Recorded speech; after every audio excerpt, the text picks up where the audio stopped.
How exciting is this? You Very, know we very cool. had to come with it. Hey, there he is. What's going on, Tiff? Can you hear me? Yeah, I can hear you. Can you hear me? Yeah, good. Okay, have you been paying attention to all these like versus battles that's been happening on social media? I kind of, by the time Okay, I good. get home, I usually shut stuff down. But I've been watching. Okay, good.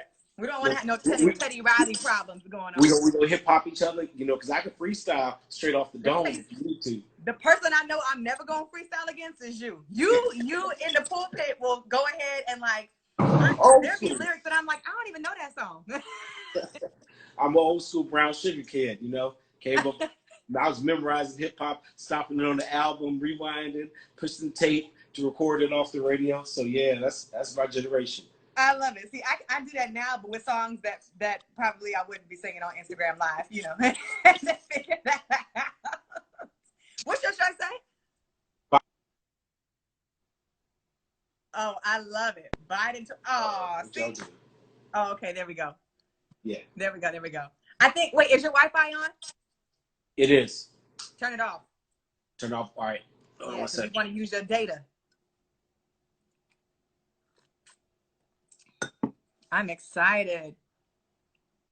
There we go. Much better. There we go. Yeah. Much better. Much better. Okay, say it again. Biden 2020.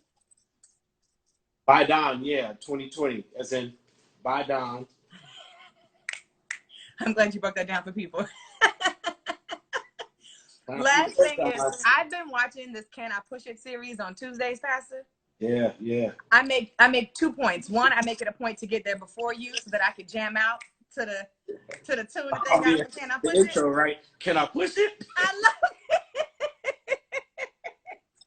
That's the first thing. And then the interesting thing is, and I know that you and I probably have talked about this already, is this idea of physical distancing and how sometimes that can cause a lot of anxiety for people who have to start to figure out what does social distancing look like for them. Right. But there's such a community on this Bible study on Tuesday that you host, because I'm in the chat talking to members at Alpha Street who I've never met in person, and we're pretending to sit next to each other in class, and we ask each other questions. And yesterday, when you was talking about being inclusivist and exclusivist, I was like, I'm an inclusivist, everybody. And they was like, me too. We're going to sit on the left side of class. And so I don't know if you can see that stuff while it's happening, but there's I have to stop watching watching comments.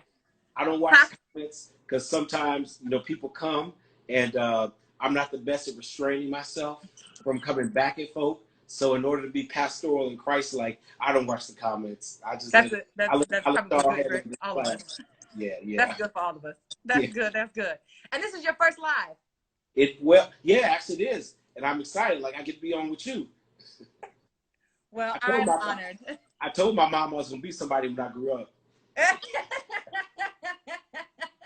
Well, there's a lot of folks on here, and I'm sure. So what happens is both of us bring our audiences to the live.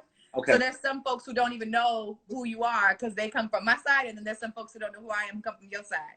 So if you want to introduce yourself to my people to let them know that you're my incredible pastor from the south side of Chicago. Okay, go ahead. I'm sorry. I mean, what else I got to say beyond that? I'm from Chicago, and I'm Tiffany's pastor. But since you said it, allowed me to reintroduce myself.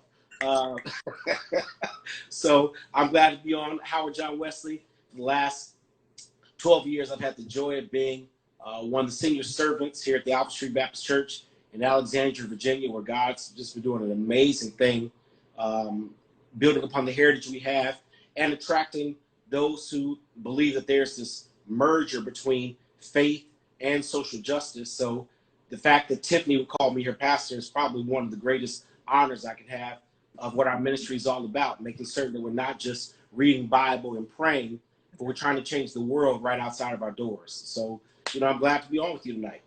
That's dope. And I'm, out of those 12 years, I've known you now for 10.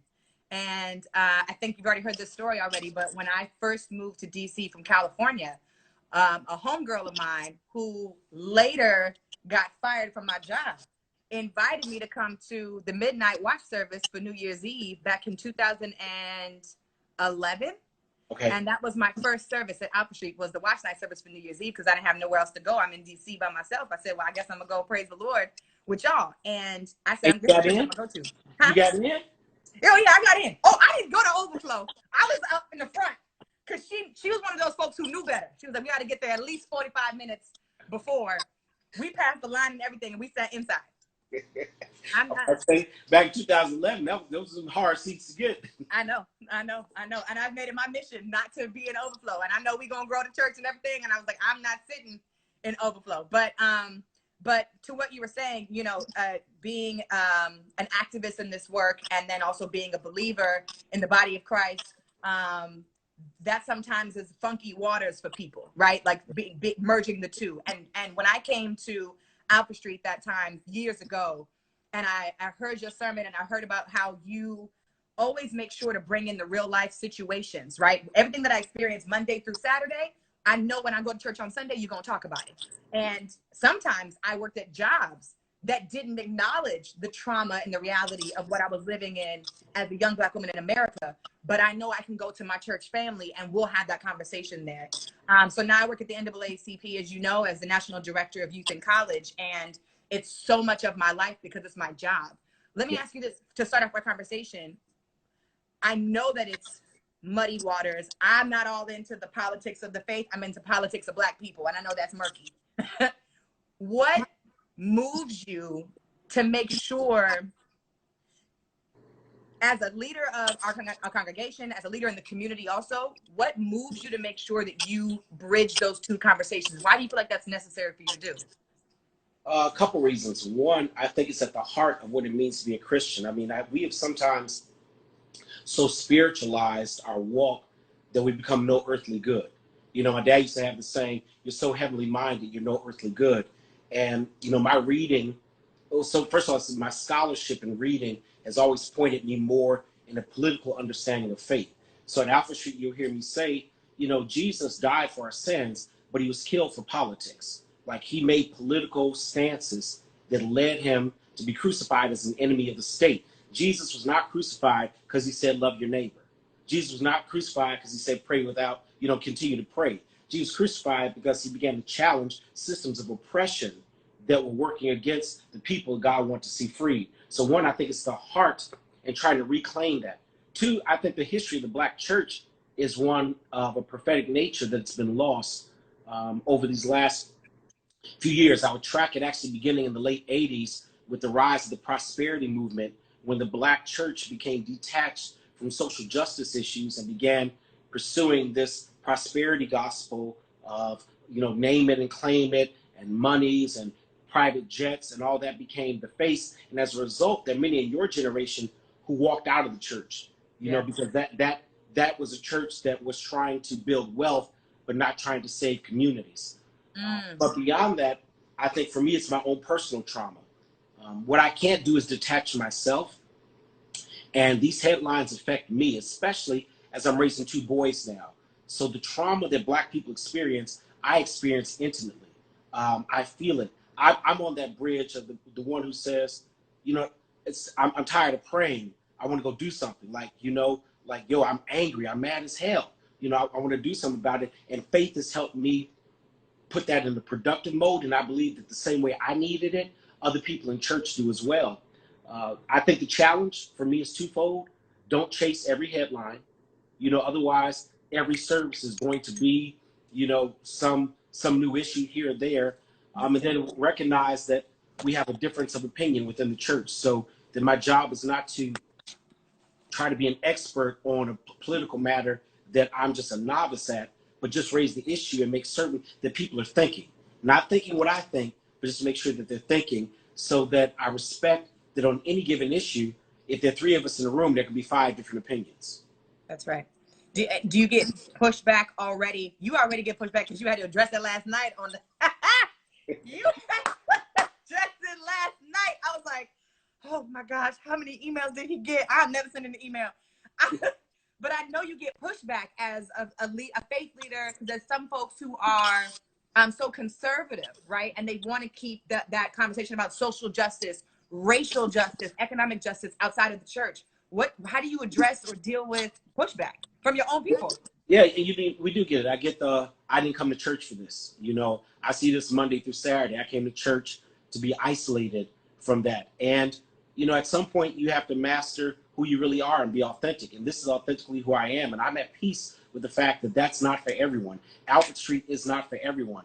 We want to highlight the best of the Black church tradition, which means that there are prophetic issues, there are justice issues that we're going to speak about, that we're going to pray over, and we're going to organize around with our social justice ministry. So I'm at peace with the fact that everyone is not going to be comfortable. And maybe Jesse Jackson was right, that the gospel is supposed to comfort those who are uncomfortable and discomfort those who are too comfortable. And if that's not an experience you want in church, Tiffany, I can point you to a whole lot of other churches. They're going to be silent. They're just going to come in and sing Amazing Grace, raise an offering, and pray over you.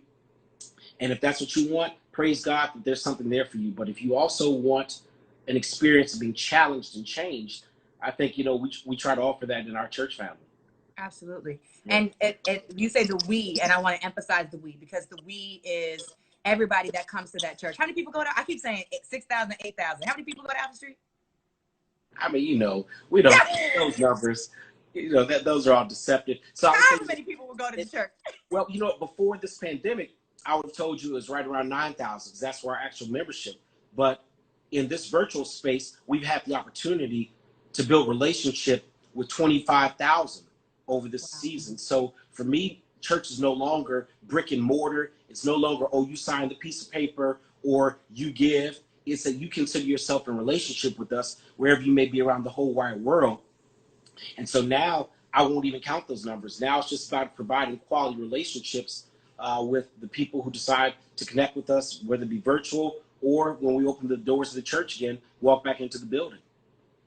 The reason why I brought up that number is because, first of all, that's awesome, because how many spaces are growing right now during a national pandemic? But I think it's so important to name how the we that you talked about earlier, because there's so many talents in our church, right? And in our body and in our family. And the we is like, what is it that we can do? There's ministries, there's leaders, there's folks in the community. And then there's people from across different organizations who are also coming together to say, how can we help and support this family of people move to take action and do these things, knowing that we have a shared lived experience of seeing all these headlines, like you said, on social media and the news. And I mean, the last 2 weeks, Pastor, I tell you, like, folks have asked me, I work with young people across the country. My folks have been displaced. They got to go home. Some of them are at homes they don't want to be in. They're worried about graduation, prom, finals, ACT, SAT, etc. They're worried about whether or not they can go back to school. And so my job is supporting those young folks who are trying to figure out how to maneuver the national pandemic that none of us were prepared to experience. But I don't know why I just assumed that racism would take a break since we had to be in the house. Right. You know what I'm saying? Like, maybe I was naive for thinking, I've been doing this work for 12 years. I was like, oh, we got to be in the house? How much damage you going to do from in the house? You know what I'm saying? Right. In the last 2 weeks, and I had to write them down just because I want to make sure I got their age right. We had Ahmaud Arbery, which everybody knows about, who's 25 in Georgia. We had Breonna Taylor, who's 26 in Kentucky. We had George Floyd yesterday, 46 in Minneapolis. But we also had Sean Reed, 21 in Indianapolis. And then we had Nina Pop, who a lot of folks have not been talking about, Pastor, who was a transgender woman who was stabbed and killed in Missouri. And she was only 28. And so we got to talk about this because every single story is different. The rage that we all feel is overdue. Yeah. And there are multiple answers to this question and ways for us to get engaged. But I want to ask you, as a faith leader, as someone that I look up to and respect deeply, how have you, and you have 2 boys, how have you been managing or balancing the emotional stress of watching this happen during a pandemic, especially while we have to be in the house? If I can be honest with you, probably Please. not well. I started to watch the George Floyd video and had to start and stop it several times. Literally crying, and then want to go outside and burn something down. I mean, I'm going to be honest with you. The Ahmaud Arbery, I don't think people who don't walk in our shoes understand the trauma and the fear we live under. So I'm in the garage working out with my oldest son. My youngest comes down He don't want to work out. He's like, Dad, I'm just going to go ride my bike around the block. And I flipped, like, no, like, you can't leave this house and ride the bike in your own neighborhood. Dude, I pay taxes here. I own this home, and I'm afraid to let you ride your bike in your own neighborhood because of the world we live in. So I don't know if I'm handling it well. I'm handling it authentically and acknowledging that it does pain me. It does make me fearful. It does make me angry.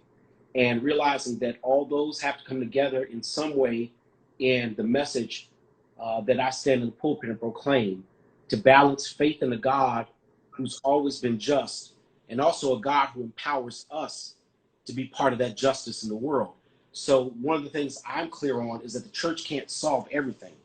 I think people come to the church with an unrealistic expectation. What the church's obligation to do is to find people like you, to find organizations like the NAACP and other community partners who are helping make a difference. We may not change everything in Louisville, and I may not be able to get to Minneapolis, but I have an obligation to make certain the block I live on, the house I live in, my neighborhood, my community is safe as can possibly be, and I shelter my children from allowing their anger to turn to hatred. There's nothing wrong with anger.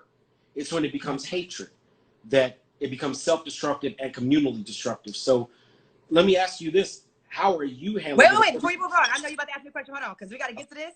Because speaking of hatred, Pastor, I just saw these videos of black folks smashing police car windows and people talking about taking up arms. So tell me why you said we should be cautious. I'm not going to put words in your mouth. Why should we be cautious from moving from being afraid to hatred? Why? Why we can't be hate? Why? What's hatred? Why? Talk to me. I think hatred is destructive in two ways. It internally begins to affect you, and you can begin hating your own elements of your own identity and authenticity because of that anger. But then also it adds nothing to the world we live in. We have lowered to the standard of those who hate us and act out of violence and hatred. And although it is so difficult, I still believe in the ethic of a Dr. Martin Luther King, who reminds us that hatred can never cancel out hatred. Darkness never gets rid of darkness. And that if we have any ounce of hope, we have to fight that hatred. Now, that doesn't mean we don't fuel that anger and use it in productive ways. Anger keeps us authentic. I believe in Brittany Cooper in her book, Eloquent Rage. It says, anger is what keeps us authentic. I believe in Audre Lorde, who declares that if it weren't for this anger, we're not going to change the society. So I want to use that anger in productive ways, but not in ways that destroy community, not in ways that lower us to the stereotypes that have been levied against us. So all police aren't murderers, all police aren't bad. You've got a couple bad apples, definitely, and that needs to be addressed in the justice system. And we have to raise our voices. I believe in open protests. I believe in shutting down cities. I believe that's what Black Lives Matter was originally wanted to do, having this economic impact of shutting cities down, making them feel the impact of it. There must be consequences. I'm joining this movement now, clergy calling for consequence. So this is not just, we're going to sit back and pray. No, damn that. Something has to happen. There has to be some justice. These men have to be held accountable for their actions. The Karens of the world need to be challenged in their blatant racism and stereotypes. And I'm on a mission to make certain I do my best to do it.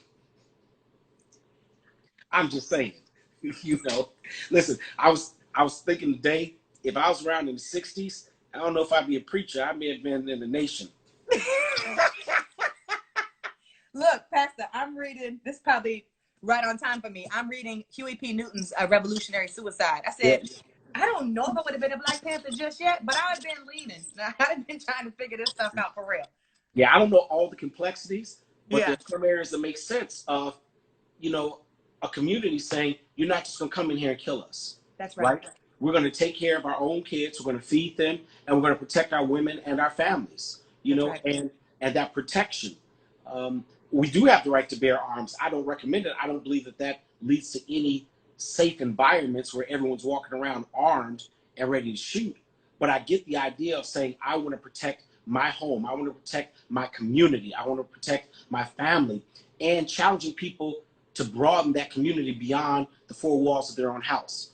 So let me a quick story, Tiffany. I'm at it was before the airlines shut down, before everybody stopped traveling. I was at a desk at Delta in Atlanta, and we're getting off the plane, and a white gentleman comes off behind me, and he's visibly angry. And there's a black woman at the desk, and he just starts yelling at her. And she's like, "Sir, I'm trying to help you." He starts cursing. And I don't know. I mean, maybe the Malcolm in me rose up, decided to go up to the desk and say, "Listen, I'm going to need you to learn to talk to a black woman better than this." Right? And just stood there like, because I'm not going to let you talk to my sister like that while I'm standing right here. Come And on, Pat. he got it together, walked off. I swear that woman looked at me like she's going to give me free Delta flights for the rest of my life. She's like, "Thank you, for just a small thing, a small moment of protecting and saying, you do not have to curse and yell at my people like this." That's right. And maybe that's all I do in this whole year, but I believe that that's kind of our responsibility, And it's little stuff like that. It ain't got to be complicated about protecting. When we say we're our brother's keeper, we're our sister's keeper, it's little stuff like that, whether you know them or not, and making sure that they're acknowledging that they're not by themselves and they're not alone, and that there's other people here who want to say something on their behalf as well. I think that's really important. So tell me, everyone's coming to me, Tiffany, Pastor, what do we do? And my answer is, you know what? I'm going to ask Tiffany that tonight when we get on this IG Live. I'm going to ask her, Tiffany, what are we supposed to do? So I know that your niche is very specific, especially around voter education and empowerment. So what we've always walked behind the NAACP and looked at the NAACP as the kind of flag bearer and the guidon for us in this battle. Talk to me a little bit about what you all are up to even now with everything being shut down and how you're responding to, what's been exposed during this pandemic. Well, how I'm responding to what's being exposed, I was a traveler before all this stuff shut down. You know me. And so that part has been, just an adjustment for real. The folks that I work with, not only NAACP members, but also Black Lives Matter, Black Youth Project 100, Dream Defenders, who are based out of Florida, National Georgia Project. We all work in tandem with each other across the country when stuff like this happens, to build strategies. I'm a national organizer. I work at the national level at the NAACP. When people call me asking what is it they should do, there's a few easy answers that I have for folks that are not that difficult. The first is, in situations like what happened yesterday with George Floyd, for example, people are calling and saying, Tiffany, what is it that we can do? Or Tiffany, who are your NAACP folks on the ground in Minneapolis? Right. We've mentioned this, but I want to make it very plain. It is our responsibility to not only pay attention to what's happening in Minneapolis, but to make sure that what happened in Minneapolis doesn't happen in our own communities anymore. The NAACP launched a national campaign called We Are Done Dying. The only way that we're going to be done dying is if we educate ourselves about how to take care of our own people in our own cities. The only reason, Pastor, why those 4 officers yesterday were fired is because they have a chief of police who's not just a black man, because, all skin folks ain't kin folks. I knew he was going to say it, so I beat you to it.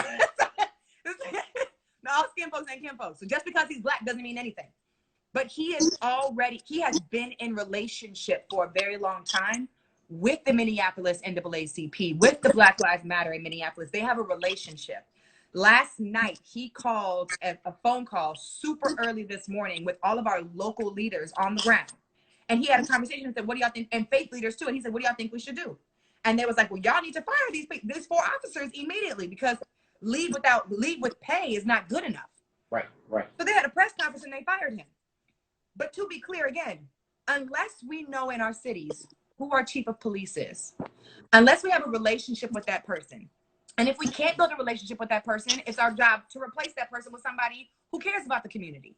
Unless we know who our mayor is, who our governor is, who our district attorney is. The reason why folks were talking about Ahmaud Arbery 2 months after he was killed. We just found out about the story a couple weeks ago. He was killed February 23rd.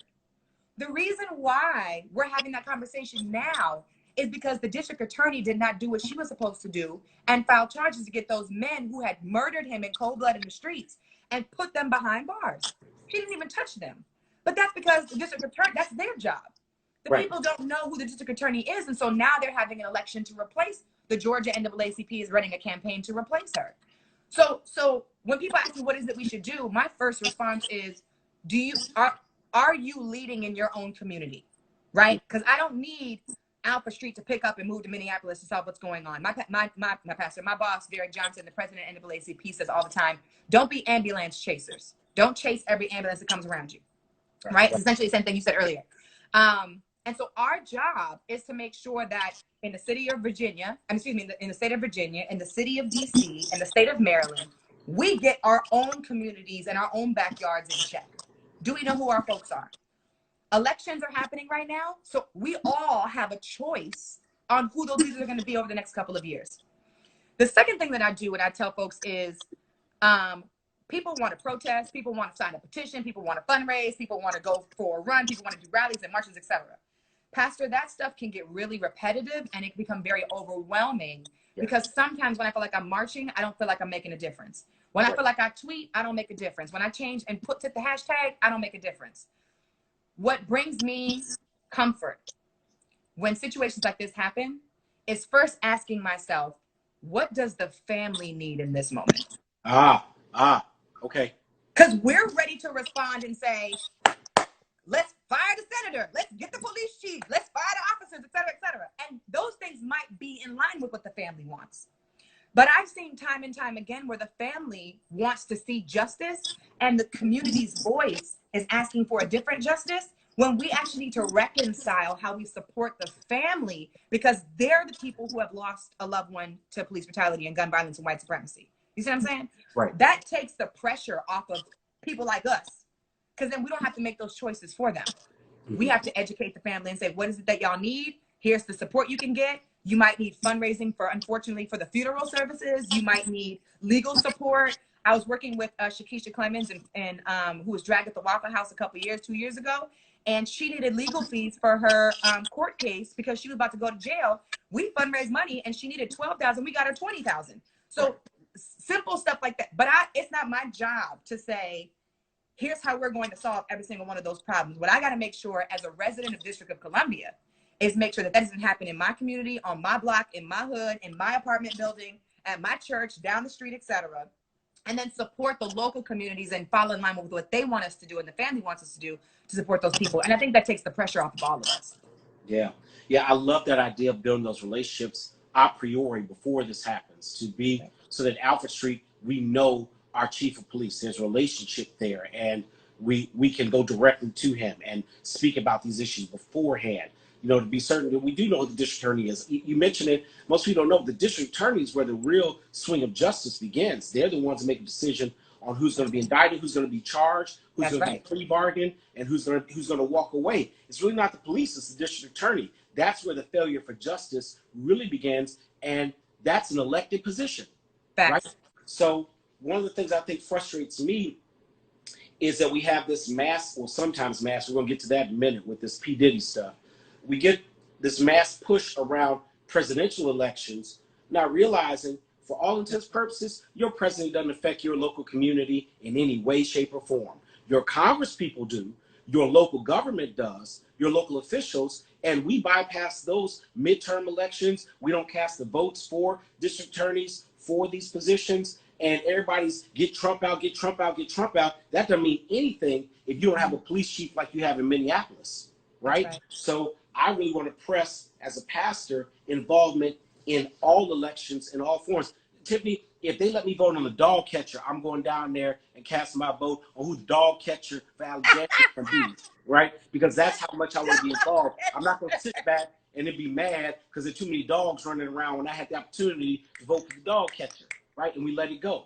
So we've got to have that level of fun, And that's a perfect example. Actually, I'm going to use that with my students. But also, let's look at the pandemic. We even got to look at gun violence and police brutality and white supremacy. We could look at the health crisis now. When we talk about opening back up the states, Trump been said open everything back up.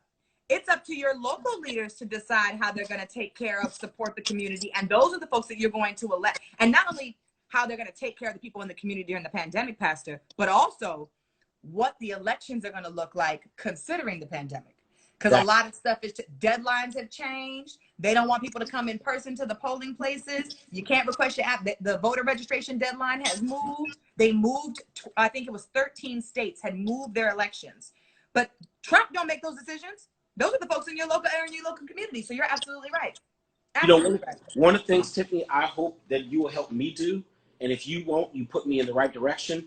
With all these moving deadlines and ballots, voter education is critical at this stage, because this is no longer second week in November, walk to the polls and we'll find out the next morning.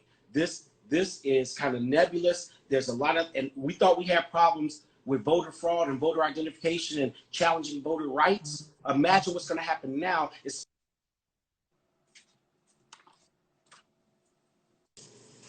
So I need help in making certain we can help people be educated on the voter elections now. Like, what are the processes? What is the policy? Why is Trump so against these mail-ins? And where do I go to vote now while everything's shut down in this pandemic? Because if November rolls around and we're not aware of this, half of us aren't going to vote. That's right. That's right. So I'm going to give you the first one. Ready? And you and I are on the same page. And I told Brooke, whatever y'all need. I know I'll be acting scary sometimes because I'll be busy and tired, but whatever y'all need. Let me give the first one, because there's almost 600 people on this live. The first one is vote.org. Super simple. Vote.org. Let me tell you everything that vote.org does. Vote.org, when you go to the site, you can do one of two things. You can register to vote if you know you're not registered, or you can check your voter registration status. The reason why the second one's really important is because a lot of us have relocated. Some of us move. Some of us get married and change our last name. Some of us have situations where elected officials are trying to purge voters because their last name has a hyphen in it and they don't want them to vote because they know they'll lean to a certain party or whatever. So vote.org allows you to check your status to make sure that you are indeed registered and where your polling place actually is. The other thing that vote.org does is if you're not registered, you can fill out the voter registration form right there on the site. You can print it, put it in the mail, and then you can check your status later to make sure that they actually got it. I'm a participant of the process, and I just got a text message from vote.org. It sends you reminders. Hey, did you get your voter guide? Hey, did you know that the primary is coming up June 2nd? Here's your address and here's the location. It's super clean and super simple. So vote.org is a really, really, really awesome tool that I use. I share it with my students all the time because you can do it on your phone, your iPad, your computer. Super simple to do it from inside the house. And then let me show you something. Vote.org made sure that I got my voter guide. There you go. I just got my voter guide, and I didn't even know this. My last name is Lofton. I didn't know that because of the pandemic, DC has new orders where you can only go with your last name a certain time during the day because they're trying to segregate. But like, you know what I'm talking about? Distance, yeah. Yeah, that social distance, folks. Because they don't want folks to come in crowds, which I don't think that's happening, but I digress. And so I didn't know. Now I got to go between the hours of 8 a.m. to 12 p.m. because my last name is with an L and I can cast my vote. So that's the first part, is to just make sure that your status, that you're registered, that you're good on vote.org. And then it'll send you text message reminders to let you know, like, hey, here's what's coming up. Here's how you can get your voter guide, and here's how you should vote. But Pastor, let me tell you something that I just did 2 days ago. I went on this ballot. I'm going to be real quick with this. I went on my ballot, and I'm in Ward 6. And y'all can't see the name, so don't worry about who I'm voting for. I just highlighted it like a cheat sheet so I can go in and just cast my thing. But I went in, I looked at my ballot, and I saw names on here, Pastor, that I never saw before. I was like, who are these people running for office? I don't know these people. Mm-hmm. And so I followed them on Twitter, followed them on Instagram, went to their website. Right. And there were two candidates, true story. There were two candidates on their websites, and they didn't have a policy platform. They didn't have an agenda. It was like, vote for me, and my colors are this color and this color. And I said, what's your agenda? What's your stance on the cost of rent in DC because it's skyrocketing? What is your stance on police brutality and safety in the community? What is your stance on teachers' pay and public education? And they didn't have none of that. So I tweeted the senator that's running for the person who's running for senator in my area. And I said to them, hey, I'm looking for more information about your campaign. Can you send it to me? Where can I find it online? And they wrote me back and they said, hey, what's your question? That was my question. That is my question. I want to know what you stand for. Where's the site? Right. And they said, well, what specifically are you looking for? I said, well, show me all of it because I want to see all of it. Where is that? Pastor, they didn't have it. And I said, that's weird. So they were like, well, because we're in DC, we don't have we don't have the right to vote. They don't have representation because DC is not a state. They said, so we just get elected to fight for statehood. I said, well, how long y'all been fighting for statehood? and you ain't got no agenda items that you care about? What's going on? So the process is so easy. We get really intimidated because we think that elected officials are somebody who's separate from us, right? But they're human beings just like us, and they have jobs just like us, and it's our taxpayer dollars who pay for their jobs and their salaries. If I got a question about, I don't understand something on the thing, I'm going to reach out and I'm going to ask, and it's that easy to do. So, you mentioned two things that inform me, especially as, I'm thinking about how to use the voice God has given me as we prepare. And one thing I want to challenge pastors and all those who have that platform, one is that we've got to push past this voter apathy, that, I'm not going to do that level of involvement. Most of us walk in, we see a list of names, and it's a blind vote. And that can be detrimental to your own community, especially like you said, you can find anyone on their social media platform. They could have some hateful stuff up there about Black people, and you just voted for them because you didn't even take the time. Now you're gonna follow everybody else on Twitter, you're gonna be on Instagram all day long, you're gonna tweet, but you're not gonna take 3 minutes to find out what this. One of the people only had 95 followers. I was like, I got more followers than you. I should run for office. Hell, what y'all talking about? Nobody's following this elected official, and you already in office. You got 95. I'm not saying people who got small followers ain't important. I'm just saying because you are an elected official, people should know about you. People should be connected and feel like they have access to you, period. So I'm glad you're pushing against the apathy, and more pastors should definitely do that. So against the apathy is one for me, and the other, and this is the big challenge for me, let's not vote on one issue. And I think that what really leaves a bad taste in my mouth is when we hang our hat on one issue, realizing you're not going to have a perfect candidate. You need to look at the broader spectrum of where they stand, as opposed to saying, I'm only going to vote on a pro-life candidate. Okay, and what baggage comes along with that? The reality is, and Tiffany, I hate to say this, sometimes you got to hold your nose and vote, right? You got to hold your nose and vote and realize I'm not going to get everything I want in one candidate, and I'm not just voting on one issue.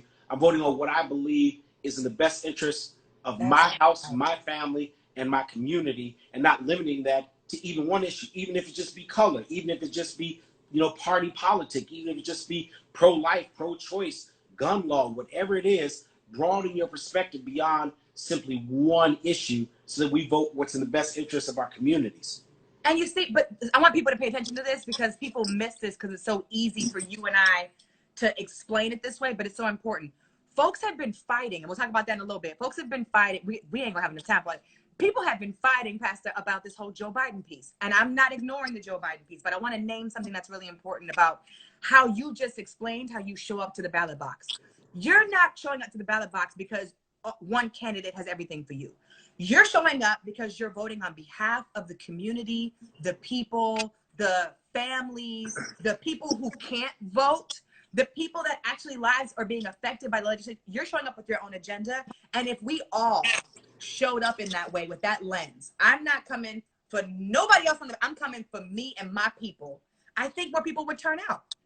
Yeah, and you know what else? So one, I absolutely agree. And two, for me, said I was agreeing. Go ahead. Remember the cost, right? Especially as Black people. Like that right to vote was so critical to our foremothers and forefathers. They willing to lay down their lives for it. Today, I was just reading through history again and was reminded, of Schwerner, Goodman, and Cheney, who were killed going down south trying to register Black people to vote, right? So people are upset by Biden. Skip that. I'm upset with Black folk talking about they're not going to vote. Do you know how much that costs? Do you know how much blood was shed? How many lives? So we're upset about Black lives matter not being killed. Do you know how many Black lives were killed for you to have a right to vote?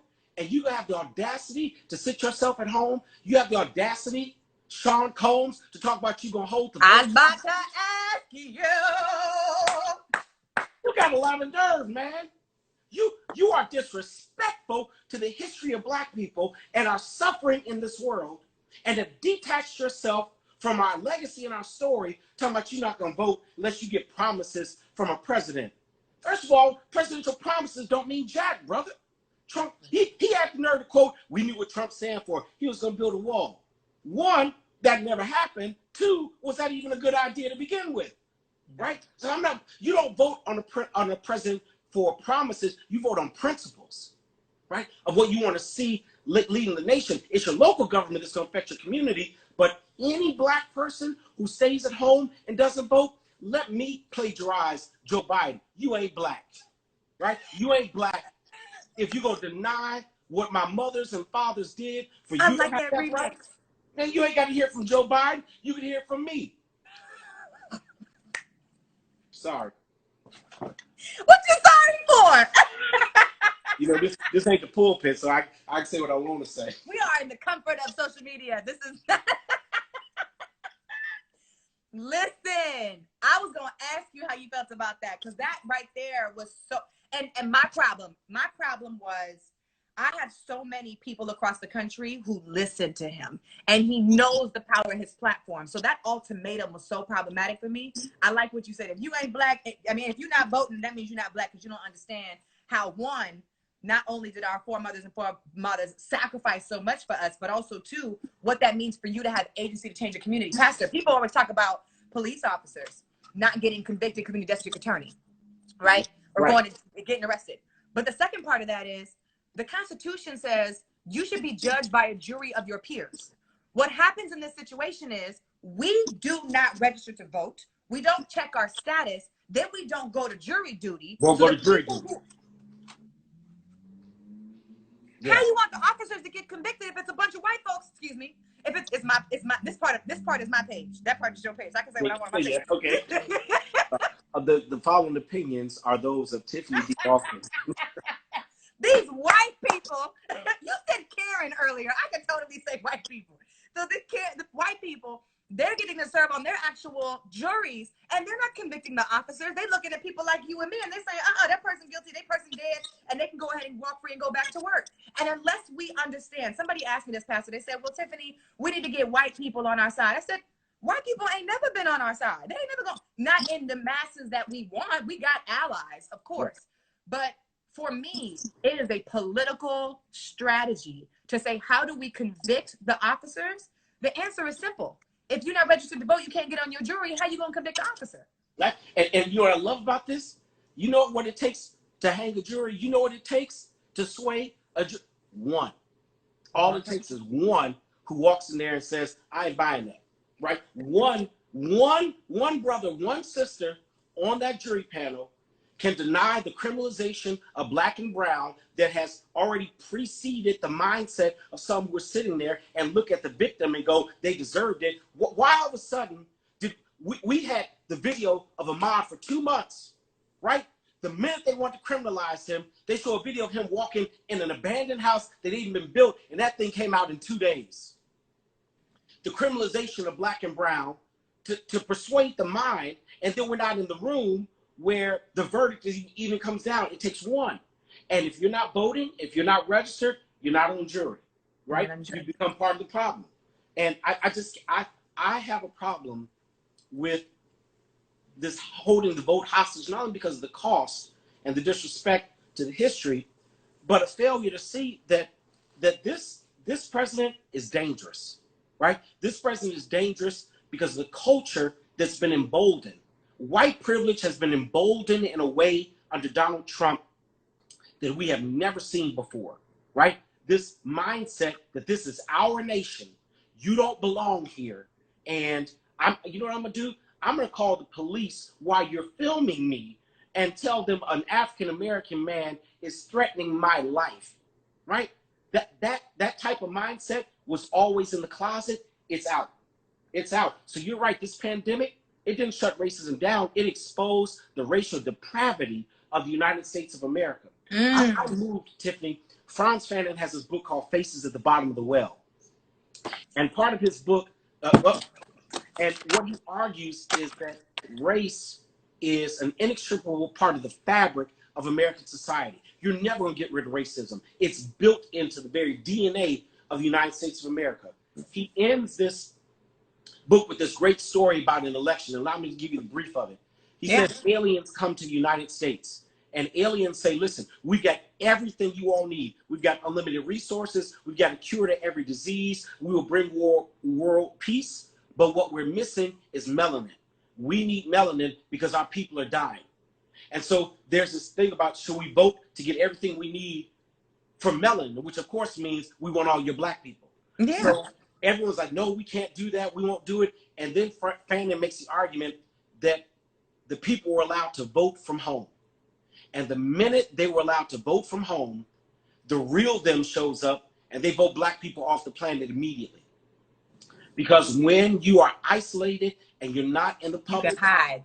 That right, the real you will come out, and he argues that the real them is going to be racist at their core. Not everyone, but in mass, never going to see equality, right? So this is what's happened during this pandemic, and you add Trump on it, the natural fabric of the racist ideologies of America are being displayed fully in our eyes, and we've got to make a change. That's why you've got to vote. It ain't about whether Biden is a better candidate for you. You also have to realize that Trump is a dangerous candidate for us. That's right. Has been and will be. And to this point, because we're in the middle of the pandemic, I also want to encourage a lot of folks to go to Rock the Vote, because Rock the Vote, if you Google Rock the Vote, it'll tell you when your deadlines are to request a mail-in ballot. At this point, Pastor, I'm encouraging, and the NAACP is encouraging people to vote from home, to get their mail-in ballot, to order it. A lot of folks think that you're going to get your mail-in ballot automatically because you're in the house. You actually have to request it. It's not hard to request it, but you got to go online and request it. So if folks are not thinking, oh, I might not go out and vote in person, or I don't want to go out and choose between my safety and casting my vote, you don't have to. You can request your ballot online and do a mail-in ballot. It'll come to your house. You fill out your ballot, you send it back, and it's counted, and you can get it verified. So I want to encourage folks to do that as well. And the same in this story. People were asking Pastor to repeat the title of the book. What's the title of the book again? It's called Faces at the Bottom of the Well. Okay. By who? Yeah. It's not Franz Fanon. Derek Bell. It's Derek Bell, who's passed on with a professor at Harvard. Derek Bell, Faces at the Bottom of the Well. Great philosophical argument. Yeah. Okay, I have a question. I'm gonna look because I want to make sure we respectful of the time. Pastor Duke, we don't have enough time. You and me talk. Ain't you an Aries? You know I'm Aries. That's right. You know how we get down. Somebody wants to know where you got your shirt from. You want to tell them where you got your shirt from? You know. So my one of the things I've been doing this pandemic is trying to wear woke graphic tees. So literally, I was on Amazon and was searching through some things, and I had seen this slogan before, Bygone 2020. Just Googled it in, pulled it up. So, like everybody else, Amazon's getting a whole lot from me these days because I can't shop. So yeah, go on Amazon. If you just Google the Bygone 2020, there are a ton of shirts out there like this. I love it. And yesterday on Can I Push It was wearing my Michelle Obama 2020 shirt. I saw that and I said, yes! Where's he getting all these from? Like I know she ain't running, but you can't stop a brother from dreaming. And it was a good looking t-shirt. I said we all need to rock around just letting everybody know that a black woman is worthy to be praised and uplifted on our t-shirt. It's totally fine. She would look good in that White House again at the Oval Office. That's all I'm saying. The whole family would. I agree. I agree. That's all I'm saying. I miss my president. That's all I'm saying. I want to get to some questions that folks are asking because we got a lot of them. Somebody said, do you think the census could hurt minority voters? So let me say two things. One is, this is a myth.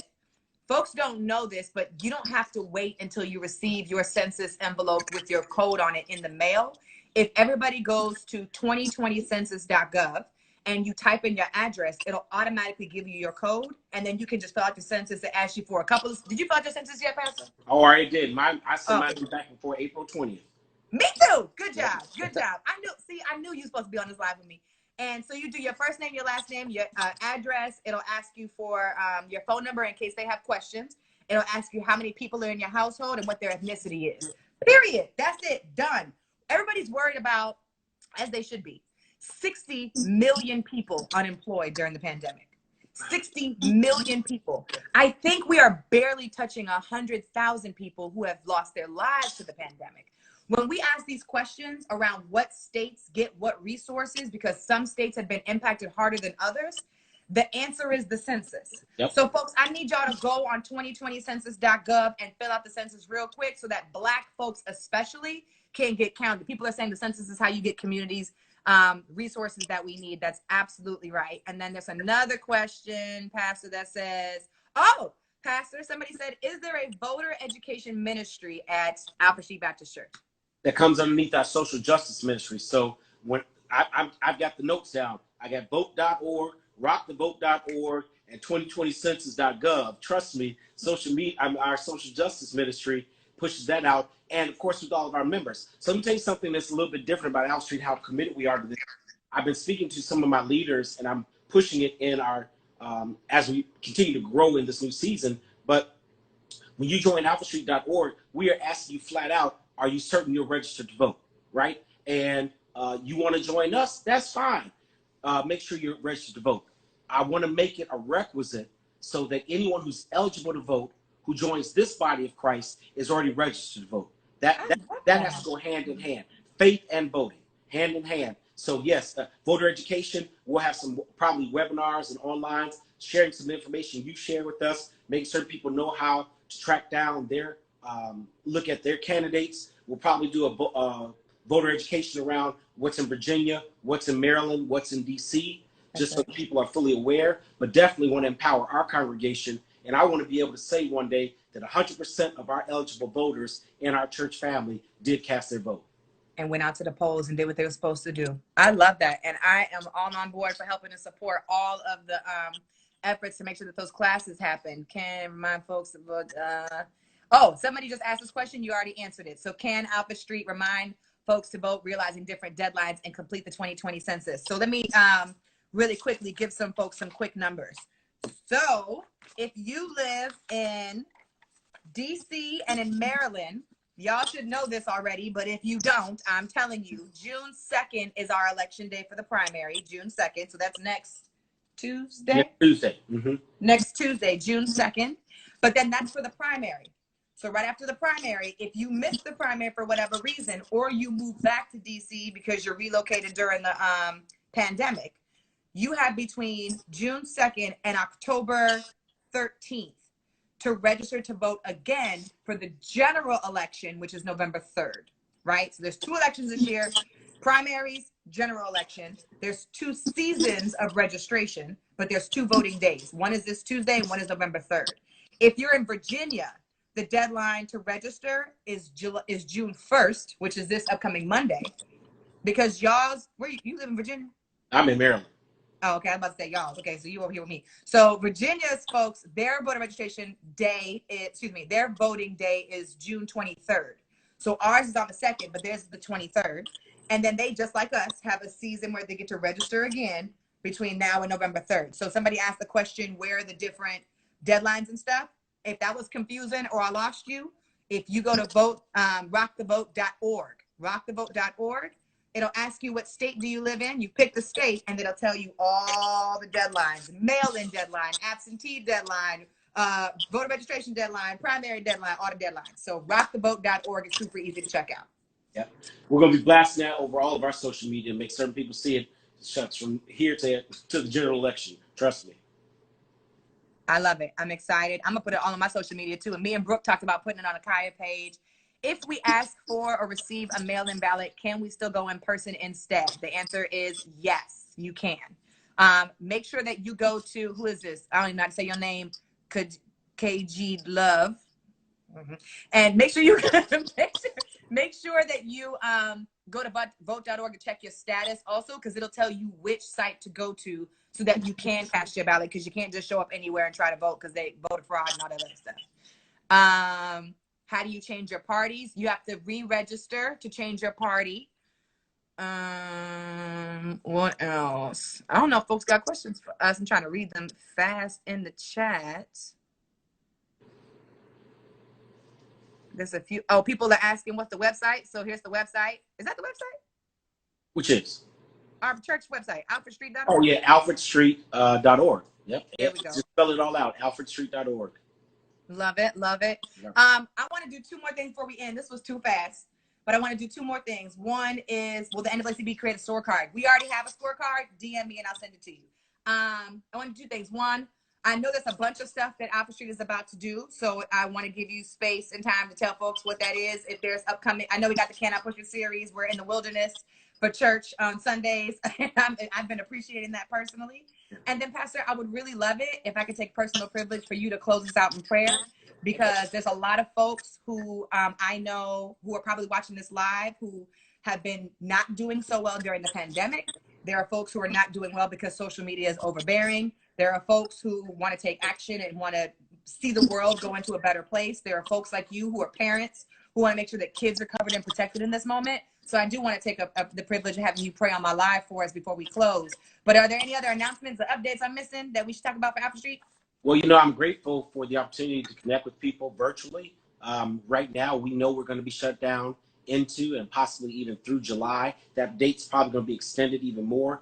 We want to make certain that our church is safe, not simply open. So we're waiting on that. In the meantime, we do have 4 worship experiences that you can watch us on YouTube Live or Facebook Live. Saturday at 6 p.m., Sunday at 8 a.m., Sunday at 10, then Sunday again at 2 o'clock. For those that may not be so inclined to get up early in the morning, or if you live on the West Coast. If you live on the West Coast, you want to watch it a more, easier time to get in. So, your morning time, right? Yeah. Our Bible study, Can I Push It? Let me tell you, it's not regular Bible study. This ain't, I know the jingle will get you. You got to log on before it begins so you can hear the music. Shout out to my man Marcus Johnson for putting that track down. But it's a different kind of Bible study. It's meant to push your mind and think theologically, especially when all of us need to kind of self-examine and enlarge our thinking. So Can I Push It is there. We have this project going on called Tithe the Tithe. You won't believe this, Tiffany. The Lord has blessed us so much while I've been shut down that our giving is above what we need, and we've decided as a church to give all that away. So we continue to sow into organizations that are making a difference with education, with health disparity, with feeding of the hungry, with caring for workers in our area. And right now, we've given away more than $300,000 since this pandemic began. And I'm grateful to God for all of our donors, all of our family members who help us make a difference. I don't know if you saw on Instagram, we gave away 267 Microsoft Pro tablets, to kids at Simon Elementary, Ward 8, Title I school, all Black and brown kids on food assistance programs. Parents, essential workers needed, the kids were sent home with paper to do their homework. Paper. DC and then they had to come back and drop off the paper. They had to drop the paper off. Now, remember, DC public school system had brought the same technology and given them to all the other schools, but the Title I didn't get it. We as a church said, no, there's no way in the world we're going to let our own Black and brown children struggle like that. So we partnered with Microsoft, dropped about 130,000, bought them all, got them loaded up with games, loaded up with technology. These kids are now programming. They're doing their homework. They're FaceTiming their family across the nation, and the tablets are theirs. They don't belong to the DC public school system. They belong to the kids. So just things that we're able to do because members watch and because people decide to donate and give what little they have, and we try to be good stewards of it. So I want to encourage people, even if not Alfred Street, find somewhere to tune in to feed your mind and your spirit with something more than the numbers. It's inundating. It's depressing. It's haunting. At some moment, you got to shut that off and get a word. I believe in the word of Christ and the Bible, but if that's not the way you're fed spiritually, please find something that's helping balance it. Not that hatred, that anger, that depression is going to destroy you from the inside out. That's right. I see you inclusivist. So me too. I don't know how much time we have left, but I do want to close out in prayer, Pastor. If you don't mind, I will say this. There was so much that we could still process and talk about, so this is not going to be the only conversation that is had. So I encourage folks, we gave y'all a bunch of stuff today. Follow and go to the website for Alfred Street Baptist Church and Kaya on Instagram so you can get updated, because we're going to have a lot more events and conversations like this, and definitely, most importantly, an opportunity for folks to take action. So if you don't mind doing us the honors, everybody stop typing and close your eyes. Thank you, Tiffany, and thank you, everyone, for watching and logging on. Remember, you don't have to think what we think. Just make sure you think, right? Let's pray. Sir. God, I thank you for the gift of life. In whatever shape or form we have it on this day, we realize it's a gift of grace and mercy. We thank you, God, for the gift of sound minds, and believe that you call and use us to use our sound mind and our right to vote to help shape and change this nation. Lord, I pray for those families that are affected by violence and police brutality. We remember the families of Brother Floyd. We remember Brother Arbery. We remember Sister Taylor. So many others, God, who escape our names, but we know that you know where they are. We pray that you would give us wisdom onto what you call us to do, that we might make a difference